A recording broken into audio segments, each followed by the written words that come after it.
Welcome back to episode 3 of Book Club Babble and Brew, and today we are talking about Big Summer and The Hating Game, which I listen to on audiobook, so stick around if you also want a little look into the upcoming virtual retreat I'm going to be in.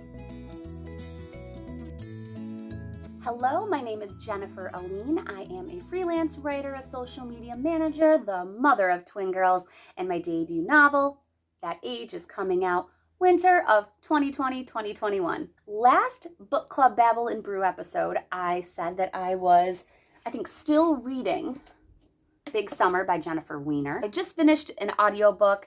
I think it was The Vanishing Half. I think that's the audiobook I just listened to.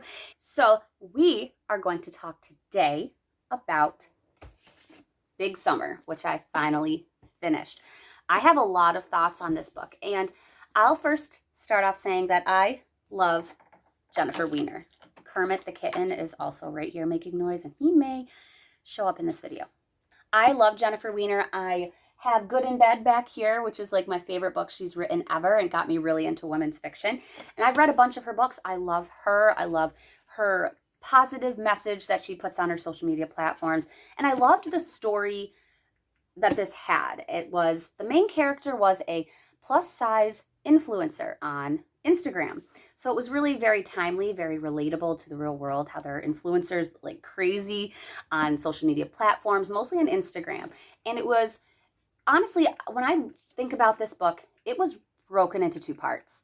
It really was. It was broken into more than two parts in the book, but in my eyes, it was broken in half. It was about somebody who is bullied by a friend as a child who then gets asked to be her maid of honor, the bully's maid of honor in her wedding. And this friend who also bullied her is very well off. She is getting married to somebody who was on a television show, a very, very big wedding. So she's asked by this friend to be in the wedding. And she also knows that she's going to put this on her Instagram. The main character had just gotten a deal with a plus size clothing line. So she's really moving forward with her influencer life and decides to be the maid of honor. Story, halfway through, turns from chick flick, comedy, women's fiction to murder mystery. And I didn't see it coming. I do know that I had read either on, in the blurb, on the blurb or somewhere where it does say something about like a murder happens.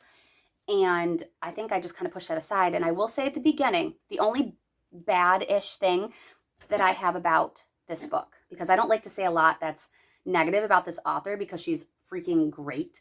The beginning was slow to me, and I was kind of wondering where it was going. It was really interesting to read, just about this woman's life and her past. And now that I look back at it, the beginning was super important.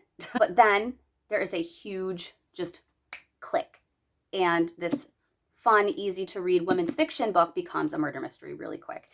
And that's when I finished this book super fast. It took me a couple months to really get into it. And then I hit that halfway point and bam, it got to me. I was also reading other books at the time, but then I really quickly finished this book. So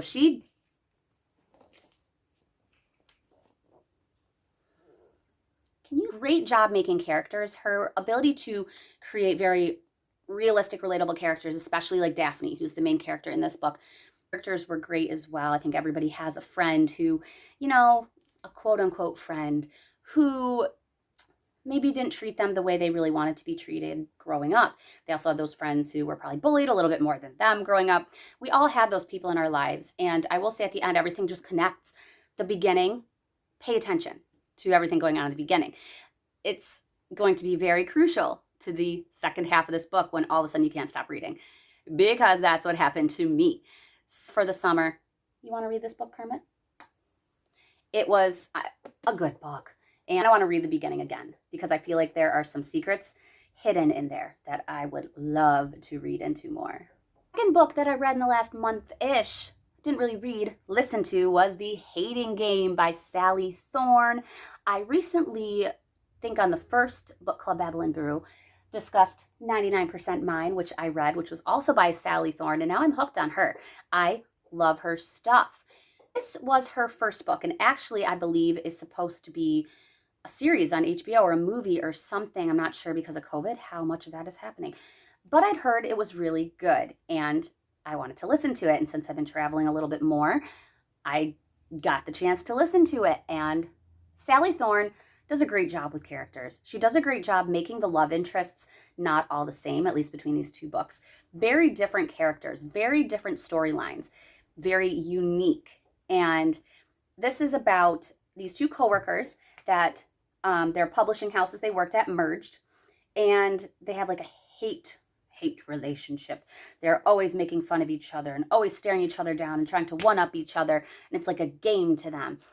And you can feel the tension from the start. They're two good-looking people. I love the personality of Lucy, who's the main character. I love her. In a way, I feel like I could kind of be her, and she's kind of me. This like tiny little, like dark-haired, just energetic, you know, everybody usually likes her, even though she's a little annoyingly energetic, kind of person. And I feel coworker that she hates is pretty OCD, stern, very handsome, doesn't laugh or smile very much.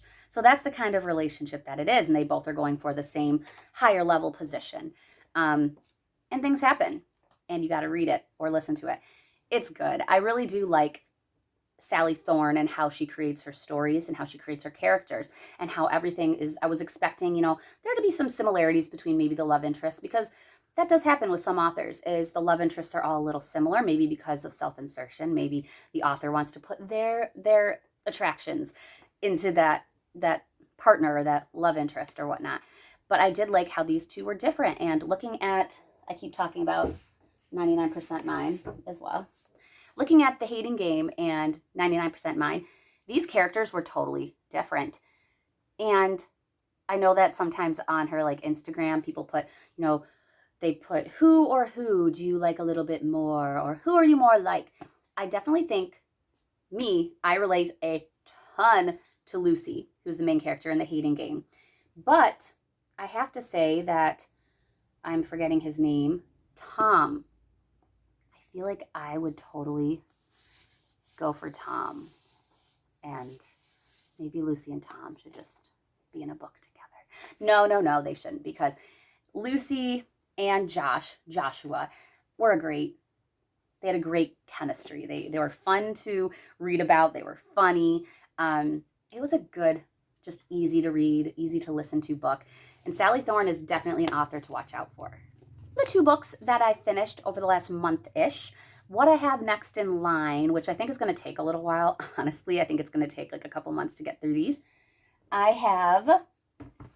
was recommended to read this by Courtney Project, Happy and You Know It by Laura Hankin. And it's definitely a book I heard that moms and even just women in their 20s and 30s and 40s would appreciate, and that it's like the crazy mom group scandal book. Dark, witty page turner about a struggling young musician who takes a job singing for a playgroup of overprivileged babies and their effortlessly cool moms, only to find herself pulled into their glamorous lives and dangerous secrets. So I was definitely excited to read this. And then I also got volume 2 of Saga, which I read, and I think I talked about either last or the first. I think it was last Book Club Babble Brew. So I don't think I'll finish this one for a while, because I read these slowly just because it's fun.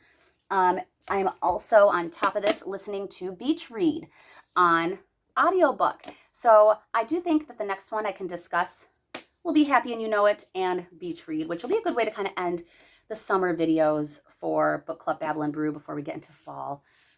Fall today, and I love it.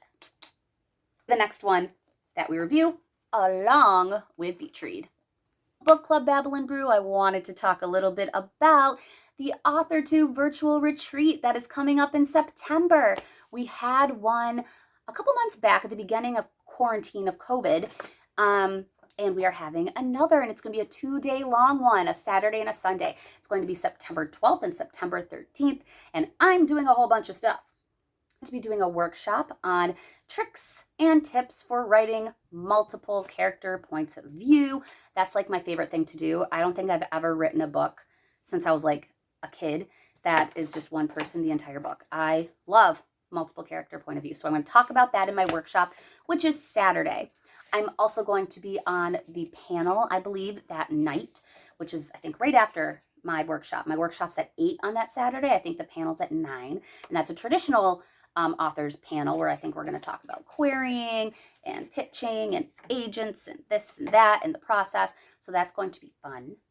One day I'm doing writing sprints, I think at 10 in the morning, and I'm really hoping my girls don't bug me. I hope my boyfriend can take them for a little while so I can get these done. I'm going to do writing sprints, and specifically we're not going to focus on word count.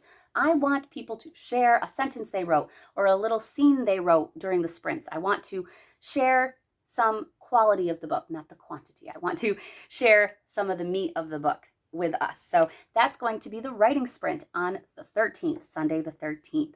And that night, there's going to be the self-publishing panel. I will not be on that, but I think it's really cool that there's going to be those two panels, both those evenings. I think it's an awesome way to make this virtual retreat unique. Some things we want to talk about today. We went through Book Club Babble Brew, and then we talked a little bit about the retreat that's coming up, which I'm so excited about. I usually go to a conference like every other year, and last year about this time, I was at Writer's Digest conference where I pitched the Pitch Slam for that age that hopefully is still coming out beginning of 2021. If not, it'll be a little bit in the spring. I'm really hoping it's beginning of 2021, if anything, or maybe December. But with COVID right now and the publishing industry is being impacted. Very much for hanging out and listening to me babble about books and the virtual retreat coming up. If you like this kind of content, hit subscribe, thumbs up button. I post every Friday with the occasional pop-up video here and there. So, thank you very much. Stay creative and drink the coffee. Got in the way. He got in the way.